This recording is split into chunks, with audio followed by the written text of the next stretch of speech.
యెహోవా తేజస్సుతో దేవుని మందిరము నింపబడి ఉంటుండగా మన ప్రవర్తన దేవుని మందిరంలోకి వస్తున్నప్పుడు మనం ఎలా ఉండాలి?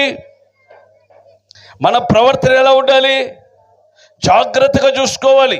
అంతేనా? అవునా కదా? చూడండి, ఒక విషయాన్ని మీ ఎదుట పంచుకోవాలని ఆశపడుతున్నాను. యెషయా గ్రంథము 55వ అధ్యాయమైన 58వ అధ్యాయములో 6వ వచనాన్ని ఒకసారి చదవండి. యెషయా గ్రంథము, నాకు తెలియదు కానీ దైవ సేవకులు సువర్ణరాజన్న గారు మరి ఎందుకు ఈ యొక్క నన్ను పిలవాలనుకున్నారో తెలియదు కానీ మరలా ఇంకోసారి నన్ను పిలవరు. నిజంగా ఈ ప్రార్థన అయిపోయినాక చదవండి అన్న.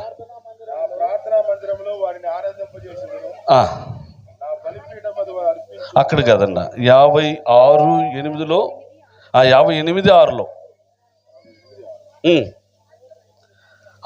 ఎవరో చదివారు. దుర్మార్గులు కట్టినటువంటి కట్లను విప్పుటయు, ఆ కాడిమాను మేకులు తీయుటయు, బాధింపబడుచున్న వారిని విడిపించుటయు,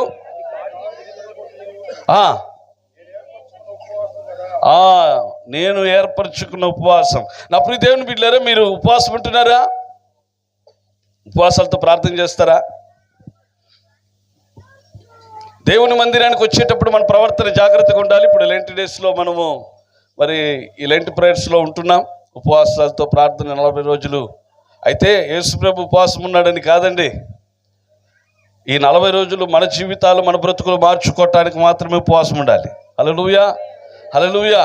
ఈరోజు దుర్మార్గులు కట్టిన ఆ యొక్క కట్లను, కాడిమాను మేకులను విప్పుటయు, బాధింపబడు వారిని విడిపించుటయు, మరి దేవునికి అసాధ్యమైనది ఏది కాదు, నీకును అసాధ్యమైనది ఏది కాదు. ఎందుకంటే నీ ఉపవాసంతో దేవుని మందిరంలో తేజస్సుతో, యెహోవా తేజస్సుతో నింపబడినటువంటి దేవుని మందిరం. ఈ మందిరములో నీవు నిలబడి దేవుని సన్నిధిలో నీవు గోజాడినప్పుడు, దేవుని సన్నిధిలో నీవు ప్రార్థించినప్పుడు, దేవుని యొక్క తేజస్సుతో నింపబడిన దేవుని యొక్క మందిరములో నీవు ఉపవాసంతో ప్రార్థించగా నీకున్న ప్రతి కట్లను దేవుడు విడిపిస్తాడు. అయితే నా ప్రియ దేవుని బిడ్డలారా, అయితే నువ్వేం చేయాలి? నీవు బాధించబడుతున్నావు. అనేకమైన దుర్మార్గులు కట్టిన కట్లను, చేతబడి కట్లను, అనేకమైన మరి బాధింపబడుతున్న కట్లు అన్నీ కూడా విడిపించబడాలంటే మరి నువ్వేం చేయాలి? ఉపవాసంతో ఉండి ప్రార్థన చేయమంటున్నారు.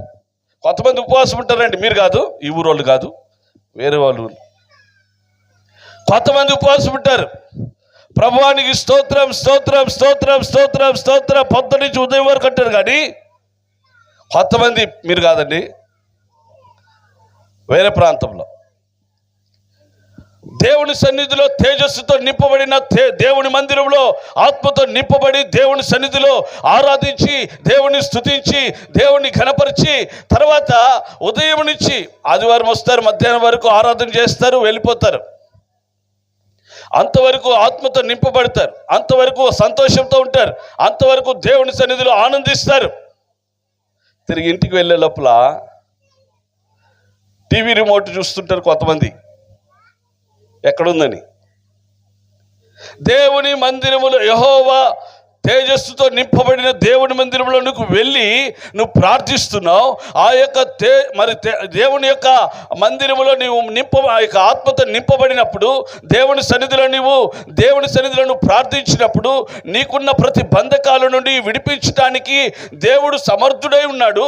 అయితే నువ్వు ప్రార్థిస్తున్నప్పుడు చాలాసార్లు నువ్వు దేవుణ్ణి అడుగుతున్నావు, కానీ ఇంటికి వెళ్ళి నువ్వేం చేస్తున్నావు? వచ్చేటప్పుడేమో బాగానే వస్తున్నావు, చర్చిలో కూర్చుంటున్నావు, తర్వాత వెళ్ళిపోతున్నావు. అంటే మన జీవితాలు మారకుండా దేవుడు మన జీవితాల్లో కార్యాలు చేయలేడు. ఎప్పుడైతే మన జీవితాలను చూడండి, ప్రసంగి 5:17 వచ్చిన చూడండి ఒక మాట. కాదు, క్షమించా, 2 కొరింథీయులకు రాసిన 5:17 చూడండి. 2 కొరింథీ 5:17 5:17 వచనం. కాగా ఎవడైనాను క్రీస్తునందు ఉండిన ఎడల వాడు నూతన సృష్టి, పాతవి గతిస్తాయి, సమస్తం ఈ జీవితంలో ఏమవ్వాలి? కొత్తవ్వాలి, కొత్త జీవితంగా మారాలి. దేవుని సన్నిధిలో దేవుడి యొక్క యెహోవా తేజస్సుతో నింపబడిన దేవుని మందిరములో నీవు నిలబడినప్పుడు, దేవుని ఆత్మతో నింపబడినప్పుడు, మారు మనసు పొందిన తర్వాత, రక్షణ పొందిన తర్వాత, ఈనాడు నీ జీవితంలో ఇదిగో ఎలా ఉండాలి? నువ్వు పాతవి నీ జీవితంలో గతించిపోవాలి, సమస్తం ఏమవ్వాలండి? నూతనంగా మారాలి. నూతనంగా మారేమా? నూతనంగా మారేమా? నూతనంగా మారేమా? మారలేదా? అయితే మన జీవితాలు ఎప్పుడు మారాలి? ఇంకా మన జీవితంలో అనేకమైన బంధకాల్లో బాధించబడుతున్నాం, హింసించబడుతున్నాం. అనేకమైనటువంటి కట్ల నుండి మనము విడిపించలేక, సమాధానం లేక, నెమ్మది లేక, ఆరోగ్యం లేక, అనేక పరిస్థితులు మనము సతమతము చేస్తూ ఉంటే, ఇంకా నీ జీవితంలో నిందలు, అవమానాలు, వ్యాధులు, అనేకమైన పరిస్థితులు నిన్ను సతమతం చేస్తున్నాయే. కొన్నిసార్లు నీ జీవితంలో నేను ఎందుకు బ్రతికానా, నేను ఎందుకు జీవిస్తున్నానా, నేను బ్రతకాలి, అసలు నా జీవితం ఎందుకు ఇలా అయిపోయింది అని ఇంట్లో ఒంటరిగా కూర్చుని ఏడుస్తూ ఉంటున్నావే. ఇంట్లో కూర్చుని ఒంటరిగా ఏడుస్తూ ఒంటరిగానే అందరూ ఉన్నా ఒంటరిగా ఏడుస్తూ ఇంకెందుకు అని ఒక తీర్మానంలోకి వెళ్ళిపోయి, నా జీవితం ఎందుకు ఇట్లా అయిపోయిందని నీవు కృంగిపోయి, నీ జీవితంలో సమాధానం లేక, నెమ్మది లేక, కన్నీరు మున్నీరైపోతూ దేవుని సన్నిధికి వస్తున్నావు, కానీ నీ జీవితం మారకుండా ఏడుస్తూ కూర్చున్నావు.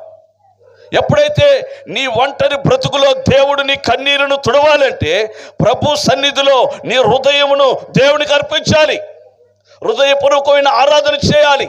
హృదయములో పైకి భక్తిగా ఉండి లోపల శక్తి లేకపోతే ఏ ప్రయోజనము లేదు.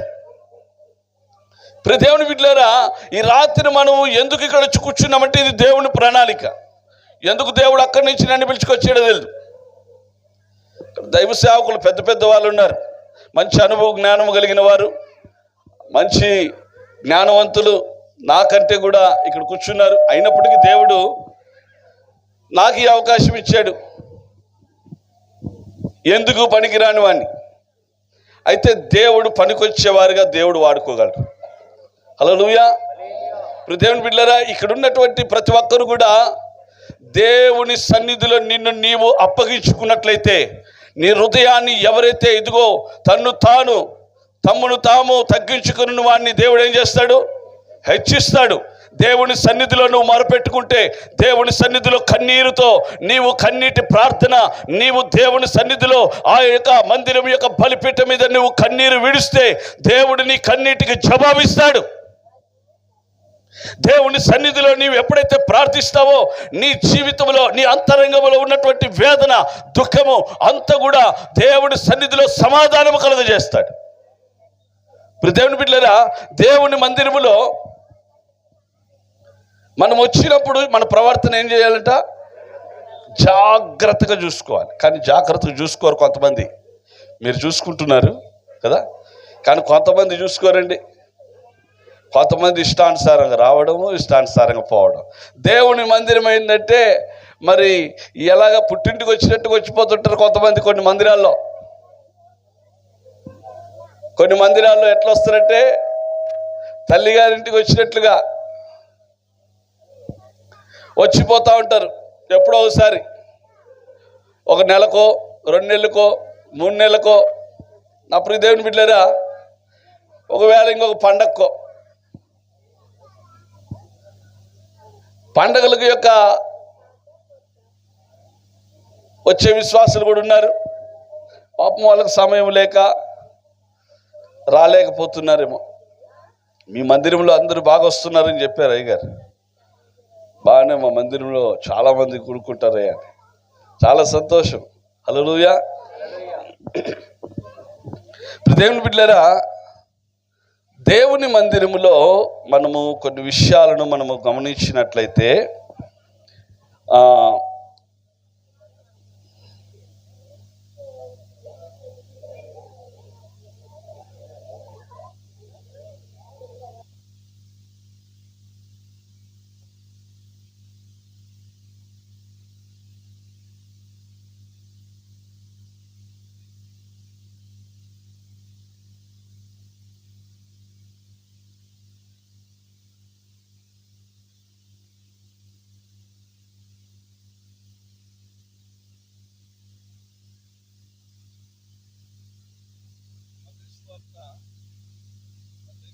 4వ అధ్యాయము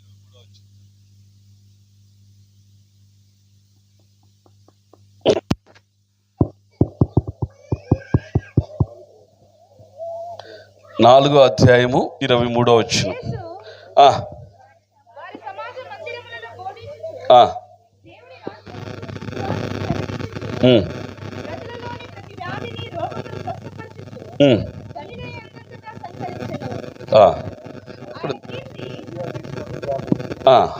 సిరియా దేశంతటి కూడా ఏం చేసిందంటే ఆయన కీర్తి వ్యాపించింది. ఆయన ఏం చేశాడు? అక్కడ అనేకులను ఏం చేశారు? స్వస్థపరిచారా. కొంతమంది ఊర్లలో క్రైస్తవులు ఎలా ఉంటారంటే, దేవుని బిడ్డలారా, స్వస్థతల కొరకు పరిగెత్తుంటారు. ఏమండి, ఎక్కడికి వెళ్తున్నారు? దేవుని మందిరం ఇక్కడ ఇచ్చా. దేవుడు గొప్పగా ఇక్కడ నువ్వు ప్రార్థన చేస్తే అద్భుతములు జరగవా? ఎక్కడ 2-3 ఉంటారో వారి మధ్యలో నేను ఉంటాను అన్నాడు. కానీ మరి చాలామంది ఎందుకో తెలియదు కానీ తమ యొక్క మందిరమును విడిచిపెట్టి తన యొక్క మందిరములో కార్యక్రమాలు ఉన్నా కూడా, కొన్ని మందిరాలకు వెళ్ళినప్పుడు నేను విన్నాను, మీరు కాదండి, కొన్ని మందిరాలకు వెళ్ళినప్పుడు అక్కడ కార్యక్రమాలు ఉన్నా కూడా వేరే చోట ఏదో సభలు ఉంటే అక్కడికి వెళ్ళిపోతున్నారు. ఎందుకోసము? స్వస్థతల కొరకు. దేవుని బిడ్డలారా, నీ మందిరములో, నీ సంఘములో, నీ స్థానిక సంఘములో దేవుడు మరి ఒక కూడికను సేవకుని ద్వారా ఏర్పరచబడి ఉంటే, మరి ఆ సంఘాన్ని విడిచిపెట్టి, ఆ కార్యక్రమాన్ని విడిచిపెట్టి ఎక్కడికో వెళ్ళిపోతున్నారు. అయితే ఇక్కడ అద్భుతం జరగదా? ఇక్కడ యేసుప్రభు కాదా ఉండేది? ఆలోచిద్దాం.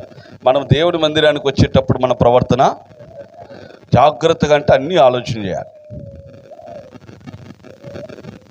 అవునా? అనగారు అనుకుంటుంటారు, మీరేమో చెప్తారు, నేను చెప్పేసి వెళ్ళిపోతాను, నా పని అయిపోయింది. హల్లెలూయా. దేవుని బిడ్డలారా, చెప్పే పనే నా పని. తర్వాత పిలవకపోయినా కూడా బాధ లేదనుకోండి. దేవుని బిడ్డలారా, దేవుడు మనకు ఒక సంఘాన్ని ఇచ్చినప్పుడు ఆ సంఘము యొక్క యెహోవా తేజస్సుతో నింపబడిన ఆ సంఘములో నీవు ఆత్మతో నింపబడాలి. ఆత్మతో నింపబడి ఆ యొక్క మందిరంలో ప్రతి ఒక్క పనిలో నువ్వు బాధ్యత కలిగి ఉండాలి. ప్రతి పరిచర్యలో నీవు సహకరించాలి. ప్రతి పరిచర్యకు నువ్వు సహకారంగా ఉండాలి. సంఘములో నీవు మరి ఒక గొప్ప ఆత్మీయుడిగా ప్రార్థనపరుడుగా నీవు సంఘానికి మంచి మరి సపోర్ట్గా నిలబడాలి. ఒక పిల్లర్గా నువ్వు నిలబడాలి. అలాంటి నీవే ఎక్కడో వేరే మందిరంలో ఎక్కడో ఉండే మరి ప్రార్థనలకు వెళ్ళిపోతుంటే, సంఘములో నీకు ఇచ్చిన ప్రార్థన, నీకు ఇచ్చిన ఆ ధన్యత, నీకు ఇచ్చిన ఒక తలాంతు మరి నీ సన్నిధిలో వాడబడుకోకుండా ఎక్కడో పోతే ఎలాగండి? కొంతమంది ఇలా వెళ్తూ ఉంటారు. ఇంకోటి, ఇంతకుముందు చెప్పాను కదా, దుర్మార్గులు కట్టినటువంటి కట్లను, కాడిమాను మేకులను విప్పుటయు, బాధింపబడి వారిని విడిపించుటయు. ఈ బాధింపబడ్డ వారిని దుర్మార్గుడు కట్టినటువంటి చేతబళ్ళు కట్లను ఇవన్నీ కూడా విడిపించడానికి దేవుడు మీకు సరిపోడండి? దేవుని మందిరంలో మీకు ఇవన్నీ దొరకవా? ఇక్కడ విడిపించబడరా? కానీ ఎక్కడికో వెళ్తారండి చాలామంది, ఎక్కడెక్కడికో వెళ్తారు. నీ కొరకు ఒక సేవకుడు దేవుడు అభిషేకించి, ఒక అభిషక్తులను దేవుడు మీ ప్రాంతానికి నడిపించి, వారు కన్నీటి ప్రార్థన నీ కొరకు, నీ కుటుంబం కొరకు చేస్తూ, మీ కొరకు మరి రాత్రి పగళ్ళు వారు సమయమును అనక, మరి వారనక ఎండనక మీ కొరకు కష్టముల్లో, బాధల్లో, సంతోషంలో మీ కొరకు ప్రార్థన చేస్తూ ఉన్నారు. అయితే వారిని విడిచిపెట్టి ఎక్కడో అద్భుతాల కొరకు వెళ్తున్నాం. ఆ అభిషక్తుల ద్వారా నువ్వు ప్రార్థిస్తే స్వస్థతను అందుకోవా? నీ సేవకుడు ప్రార్థిస్తే అద్భుతం జరగదా? నీకు వచ్చిన ఒక సేవకుడు, నీ ఎదుట ఉంచబడిన సేవకుడు ప్రార్థిస్తే గొప్ప అద్భుతం కార్యం జరగదా? మరి ఎందుకో ఎక్కడెక్కడికో పోతుంటారు. ఎన్ని వందల కిలోమీటర్లు వెళ్తారండి, ఎన్ని వందల కిలోమీటర్లు. నువ్వు నిలిచున్న చోట నువ్వు దేవుని పిలిస్తే అక్కడ నీకు జవాబిస్తాడు దేవుడు. హల్లెలూయా. ఇప్పుడు దేవుని బిడ్డలారా, హన్నా అడిగింది, గోజాడింది కన్నీటి ప్రార్థన. అయ్యా, ఇదిగో నాకు అందరూ నన్ను నిందిస్తున్నారు, అయ్యా నన్ను గొడ్రాలన్నా నాకు పర్వాలేదు, ఇదిగో నేను ఆ బాధను తట్టుకున్నాను, ఇదిగో నీవు నాకు ఒక కుమారుణ్ణివ్వు. ఈ రాత్రి దేవుడు చెప్తున్నా, ఇదిగో హన్నా ప్రార్థించింది, నీవు నాకు కుమారుణ్ణివ్వు. ఎంత ధైర్యంగా అడిగిందో తెలుసండి. నీవే కానీ నాకు కుమారుని ఇస్తే ఆ కుమారుని ఏం చేస్తుంటుంది, నీ సేవకు సమర్పిస్తాను అనింది. అయితే హన్నాకు దేవుడు ఏం చేశాడండి, తమ యొక్క గర్భమును తెరిచి ఇటువంటి కుమారుని ఇవ్వలా. ఎలాంటి కుమారుని ఇచ్చాడండి?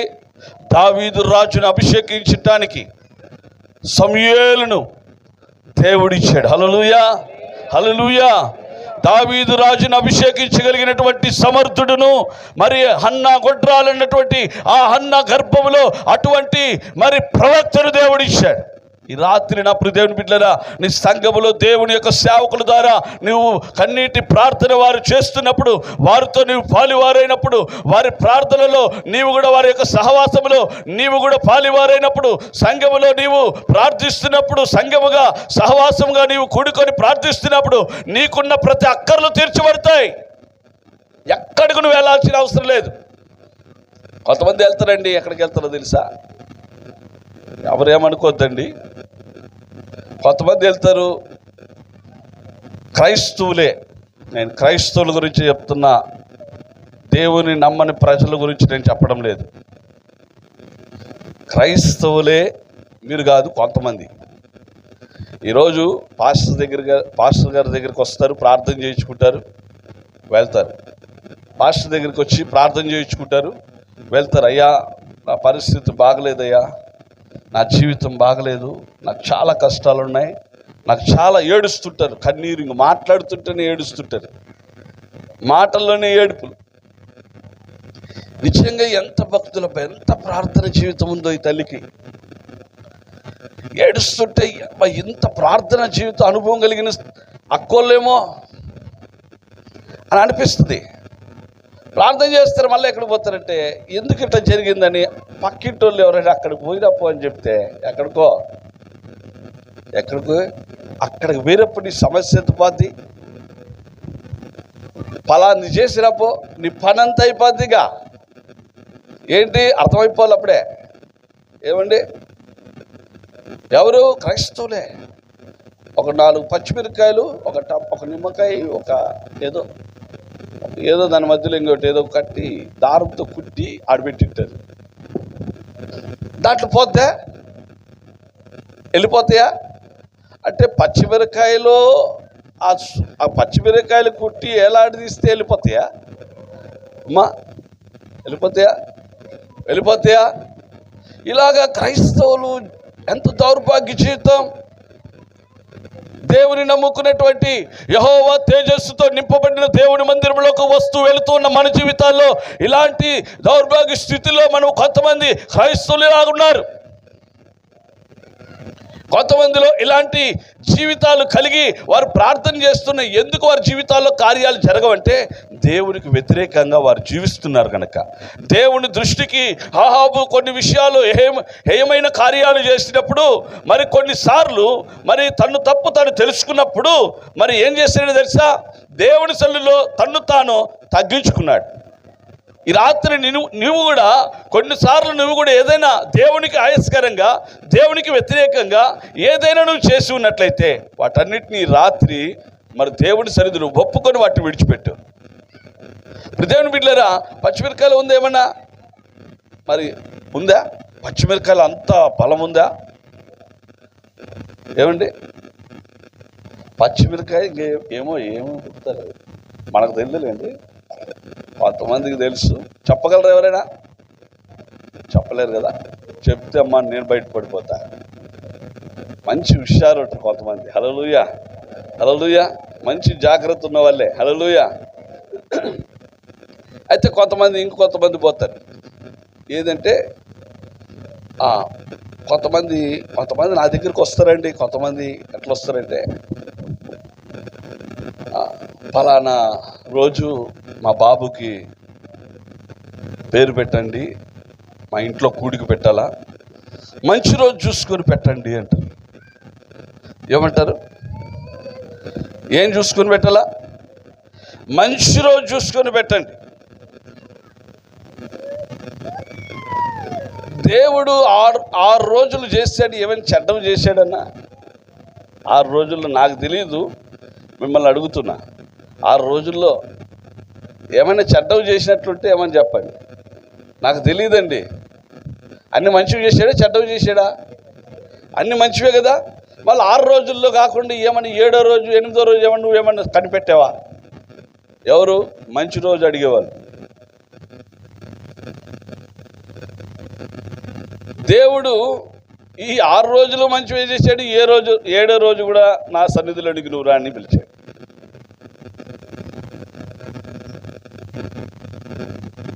చాలామంది ఆ మంచి రోజు కొరకు ఎక్కడికి వెళ్తారండి? మళ్ళీ బలాలు చూస్తారు. అయ్యా మంచి పేరు పెట్టండి అంటారు. మళ్ళీ దైవ సేవకులు ప్రార్థనతో పోయాం, కనిపెట్టాం, దేవుని అడిగాం, ఒక పేరును వాక్యం ద్వారా మాట్లాడినప్పుడు పేరును తీసుకుపోయి పెడితే అక్కడ తిరిగి ప్రార్థన అంతా అయిపోయాక పేరు పెట్టే సమయానికి అయ్యా మేము ఒక 2 పేర్లు అనుకున్నాము అంటారు. అదేదో ముందే చెప్పింటే ప్రార్థన అంత కష్టం ఉండదు. మేము 2 పేర్లు చూసుకున్నామే అని ప్రార్థన అంతా అయిపోయాక లాస్ట్కి ఏం చెప్తారంటే మేము ఒక 2 పేర్లు అనుకున్నామయ్యా అంటారు. అంటే మన జీవితంలో ఏమంటున్నాడు? ఇందాక వాక్యం చదివాం, ఏమని? కాగా ఎవడైనా క్రీస్తునందు ఉండిన యెడల వాడు నూతన సృష్టి. మనం దేవుని సన్నిధిలో ఉన్నప్పుడు మనం ఏమవ్వాలి? నూతనమైన సృష్టిగా మనం మార్చబడాలి. మన అంతరంగాలు, ఇదిగో మన యొక్క తలంపులు, మన చూపులు, మన జీవితం అంతా కూడా మార్చబడాలి. పాతవి గతించాలండి, సమస్య కొత్తగా మారాలి. మనం ఇంకా పాత జీవితంలోనే ఉన్నాం. ఎక్కడికి వచ్చి? యెహోవా తేజస్సుతో నింపబడిన మందిరంలోకి వచ్చి కూడా ఇంకా పాతవన్నీ మన జీవితంలో ఉన్నాయి. ఇప్పుడు దేవుని బిడ్డలారా బాగా గమనించండి. దేవుని సన్నిధిలో మనం ఉన్నప్పుడు, దేవుని యొక్క ప్రసన్నతను మనము అనుభవిస్తున్నప్పుడు, దేవుని యొక్క సన్నిధిలో మనము ఉంటున్నప్పుడు మన ప్రవర్తన చాలా జాగ్రత్తగా చూసుకోవాలి. దైవ సేవకులు ఎంత ప్రయాసపడుతున్నారో, వారు రాత్రింబగళ్ళు మరి మీ యొక్క ప్రాంతం కొరకు ప్రార్థన చేస్తుంటారు.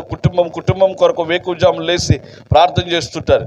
కానీ మీ దైవ సేవకులు మీ కొరకు ఎంత కన్నీటితో ప్రార్థన చేస్తున్నారో అటువంటి దైవ సేవకుల కొరకు మీరు ఏమై ఉండాలి? సాకారంగా ఉండాలి. మీరు వారికి మంచి కుడి ఎడముగా మీరు నిలబడాలి. కానీ అటువంటి మీరే కొన్ని సమయాల్లో ఎక్కడికో వెళ్ళిపోతుంటే ఎంత బాధపడతారండి? అదే మీ ఇంట్లో ఏదైనా కూడికి జరిగితే అదే సేవకులు రాకపోతే మీకు ఎట్లుంటుంది? బాధగా ఏముంటుంది? బాధ ఏముండదు. నువ్వు కాకుంటే ఇంకో చర్చి. ఏమంటారండి? ఈ చర్చి కాకపోతే ఈ ఊర్లో ఒకటేనా ఉండేది? ఉన్నాయా? నువ్వు కాకుంటే ఇంకో చర్చి. మాకు చాలా ఇట్లా మేము ఉన్నాం. ఎవరినైనా ఒక మాట ఉన్నాం అనుకోండి, మందిరాలు మానేయడమే. వాక్యములు ఏమైనా గద్దించారనుకో, ఇప్పుడు సువర్ణరాజు అన్నకో పాపం పొద్దున్న నుంచి నేను ఫోన్ కూడా చేయలే. ఇప్పుడే ఎక్కడన్నా రూట్ అని ఆ మ్యాప్ పెట్టిన తర్వాత అడిగాం, ఆ ఊరు దాటి రావాల్సిందేనంటే దాటి రాని అప్పుడు చేశాను. కానీ ఇక్కడ పరిస్థితి ఏమో నాకు తెలియదు. కానీ మళ్ళా సువర్ణరాజునతో నేను మాట్లాడాను, మళ్ళా ఏమనుకోవద్దని అసలు మాట్లాడనే లేదు. హల్లెలూయా. మన జీవితాల్లో మనకున్న బంధకాల నుంచి విడిపించబడాలంటే దేవుని బిడ్డలారా ఉపవాసంతో కన్నీటితో ప్రార్థన చేయండి. ఇందాక బ్రదర్ చెప్పారు, ఎవరు? నెహెమ్యా గారు దేవుని మందిరమును కట్టడానికి ఆయన ఉపవాసం ఉన్నాడు, ప్రార్థన చేశాడు. రాజును సైతము మరి యెరూషలేము యొక్క ప్రాకారాలు, గుమ్మములు, కాలిపోయినటువంటి గుమ్మములు కట్టడానికి రాజే సహకరించినట్లుగా ఏమి కావాలో వాటిని తీసుకెళ్ళిపో. హల్లెలూయా. ఒక అద్భుత కార్యాలు దేవుడు ప్రార్థన ద్వారా జరిగిస్తాడండి. ఎంత కన్నీటి ప్రార్థన చేశాడు, పశ్చాత్తాప ప్రార్థన. నెహెమ్యా గారు ప్రార్థించారు, అయ్యా ఇదిగో మా పితరులు ఎంతో అపరాధములు చేశారయ్యా అని చెప్పి దేవుని సన్నిధిలో మొరపెట్టుకున్నప్పుడు నెహెమ్యా ద్వారానే, ఆయన ద్వారానే మరి అక్కడ మందిరం తిరిగి మరలా కట్టబడింది. ఈ రాత్రి దేవుని బిడ్డలారా, ఈరోజు మీ అందరి ప్రార్థన ద్వారా, దైవ సేవకుల యొక్క ప్రార్థన, మీ అందరి ప్రార్థన ద్వారా దేవుడు చక్కటి మందిరాన్ని ఈ ప్రాంతానికి ఇచ్చారు. కానీ మన అంతరంగములో చూడండి, కొంతమంది ఎలా ఉంటారంటే, ఆ పైకి ఒకటి, మీరున్నారు అట్లా, పైకి ఒకటి లేరు కదా, లేరా? హల్లెలూయా, హల్లెలూయా, లేరు కదా. దేవునికి స్తోత్రం, హల్లెలూయా. దేవుని బిడ్డలారా, మంచిది మన జీవితంలో యథార్థంగా మనం వెచ్చగానైనా ఉండాలి, చల్లగానైనా ఉండాలి. ఎలా ఉండకూడదు? నువ్వెచ్చని స్థితిలో ఉండకూడదు. అలా ఉన్నట్లయితే దేవుడు ఏం చేస్తాడట? తన నోటు నుండి నువ్వేస్తానన్నాడు. దేవుని సన్నిధిలో మనం ఉన్నప్పుడు, దేవుని యొక్క ప్రసన్నతను మనం అనుభవిస్తున్నప్పుడు మన జీవితం మారాలి, మాటలు మారాలి, అలవాట్లు మారాలి. మనం దేవుని మందిరంలోనికి వస్తూ వెళుతున్నప్పుడు, మనము దేవుని వాక్యం మనతో మాట్లాడుతున్నప్పుడు, దేవుని వాక్యము సూటిగా నీతోనే మాట్లాడుతున్నప్పుడు, నా కుమారుడా, నీ జీవితం ఎప్పుడు ఇంకా ఎంతకాలము నీ జీవితాన్ని మార్చుకోవు అని దైవ సేవకుల ద్వారా ఒకవేళ నీతో మాట్లాడారనుకో, ఇంకా ఎంతకాలము ఆ వ్యసనములో నీవు బానిసైపోతున్నావు? ఆ యొక్క చెడు వ్యసనానికి ఎందుకు నువ్వు బానిసైపోతున్నావు? ఎందుకు నీవు అటువంటి దౌర్భాగ్య స్థితిలో ఉన్నావు? ఎందుకు ఆ పాపపు ఊపిలో ఉన్నావు? ఇప్పుడైనా ఆ ఊపిలో నుండి దేవుణ్ణి అడుగు. యోనా సముద్రంలో అగాధములో చేప కడుపులో నుండి ప్రార్థించాడు, అయ్యా నన్ను క్షమించు, నేను చెప్పినట్లు వింటాను. నినేవాకు వెళ్ళమంటే తర్షీషుకు వెళ్ళిపోయాడు. ప్రార్థించగా దేనినైనా మనం సాధించుకోగలుగుతాం. అయితే మనం పశ్చాత్తాపడాలి. ఈరోజు మనకున్నటువంటి అలవాట్లు కావచ్చు, ఈరోజు అవన్నీ దేవుని నామానికి మహిమకరంగా ఉండాలి. ఎలాంటివి? మనం చేసే పనుల వల్ల దేవునికి మహిమ రావాలే కానీ మనం చేసే పనుల వల్ల దేవునికి అవమానము రాకూడదు. మనం పాటలు పాడుతుంటాం, దేవుని స్తుతిస్తుంటాం, దేవుడిని ఆరాధిస్తుంటాం, పక్క వీధిలో పక్క వాళ్ళతో ఏం చేస్తుంటాం? కేకలు వేసి కొట్లాడుతుంటాం. ఏమండి, దేవుని వారంటే నమ్మలేదు. కొంతమంది నేర్చుకోవాలి. ఇప్పుడు దేవుని వారంటే నమ్మలేదు. దేవుని నమ్మని ప్రజలు ఉన్నారు, దేవుని నమ్మిన ప్రజలు ఉన్నారు. దేవుని నమ్మిన ప్రజలు మనము. దేవుని నమ్మని ప్రజలు కొంతమంది సనుగుతుంటారు, గొనుగుతుంటారు, తిడుతుంటారు, నీ మీద నిందలేస్తుంటారు, నిన్ను దూషణ మాటలు మాట్లాడుతుంటారు. వాస్తవమే, లేదని చెప్పడం. కానీ వారితో పాటు నువ్వు కూడా మాట్లాడితే నీకు వారికి తేడా ఏముంది? నీవు దేవుని సన్నిధిలో ఉన్నప్పుడు నీ ప్రవర్తన జాగ్రత్తగా ఉండాలి. అలాగే ప్రభునందు నీవు ఉన్నప్పుడు నీవేమవ్వాలి? క్రీస్తునందు ఉన్నప్పుడు నువ్వేమవ్వాలి? నూతన సృష్టిగా ఉండాలి. నీవు పాతవి నీ జీవితంలో గతించిపోవాలి. పాత యొక్క స్వభావం మరి తీసివేసుకోవాలి.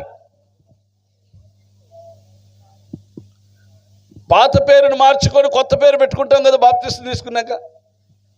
మరి పాత అలవాట్లు పోవాలి, పాత స్వభావం పోవాలి. ఈ యొక్క మందిరం యొక్క వార్షికోత్సవంలో మన జీవితంలో ఈ సంవత్సరం మన జీవితంలో దేవుని కొరకు మనం ఏం చేశాం? కొంతమంది అంటారు, నాకేమి ఇచ్చాడు దేవుడు, నాకేం చేశాడు దేవుడు? ఏమంటుంటారండి? దేవుడు నాకు ఏం చేశాడు? ఏం చేశాడండి దేవుడు? అమ్మ గమనించండి, అయ్యా గమనించండి, దేవుడు నాకు ఏం చేశాడండి ఏడుస్తున్నవే? ఈ జీవితాన్ని ఇచ్చిన దేవుడికి నువ్వేం చేస్తున్నావు? ఈరోజు నీకు ఈ జీవితాన్ని ఇచ్చాడే, ఈ జీవితాన్ని బట్టి దేవునికి నువ్వేం చేస్తున్నావు? ఆలోచన చేద్దాం. మన జీవితాల్లో మారు మనసు ఉండాలి, పశ్చాత్తాపం ఉండాలి.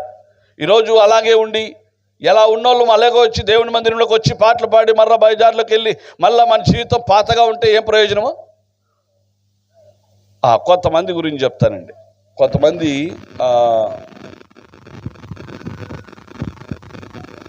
మత్తయి సువార్తలోనూ లూకా సువార్తలోనూ గుర్తులేదు కానీ, కొంతమంది అయ్యా మీ నామములో మేము అద్భుతములు చేయలేదా?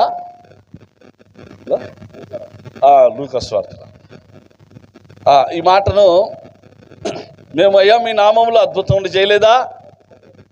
10వ అధ్యాయము 17వ వచనం. అన్న చాలా థ్యాంక్స్ అన్న, చదవండి అన్న.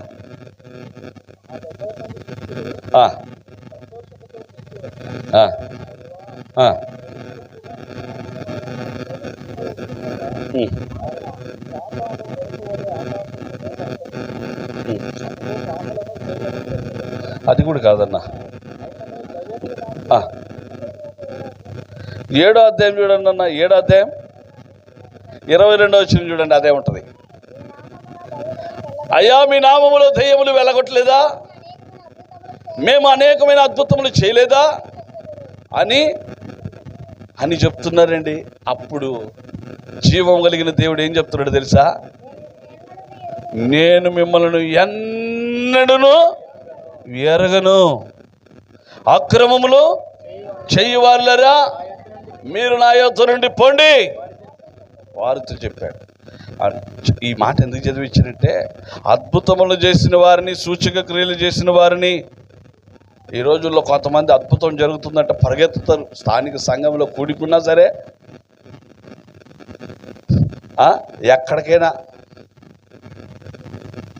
ఎక్కడికైనా కూడా పరిగెత్తుంటారండి. సమర్పణ చేసుకుంటారా? చేసుకుంటాం.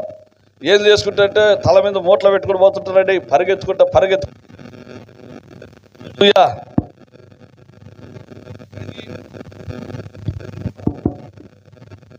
పరిగెత్తుతుంటారు. మూటలు సమర్పణ, కానుక, ఏ పండుగ అంటే ఆ పండుగ. నేను ఎవరిని విమర్శించను, కానీ సంఘంలో మనం ఎలా ఉండాలి అని చెప్తున్నాను. ఎవరి వారి యొక్క సంఘములో వారు నమ్మకంగా ఉన్నారు. నీ సంఘములో నీవు నమ్మకంగా ఉన్నావా? నీ సంఘములో నీ యొక్క బాధ్యతను నువ్వు నెరవేరుస్తున్నావా? నీ సంఘములో దేవుడు నీకిచ్చిన సేవకుడు, నీకిచ్చిన మందిరము, ఆ మందిరములో నీకిచ్చిన పని, ఆ బాధ్యత నువ్వు నెరవేరుస్తున్నావా? నెహెమ్యా గారు రాజు దగ్గర గిన్నె అందించేవారు.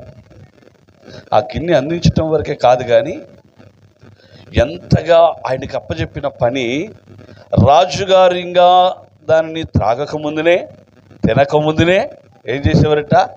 ఈ నెహెమ్యా గారు దాన్ని రుచి చూసేవారు. అంటే తన రాజు కొరకు ఇవి తాగితే ఏమన్నా అంటే ఒక వంట చేసేవారినే ఈయన బాగుగా కనిపెట్టాడు.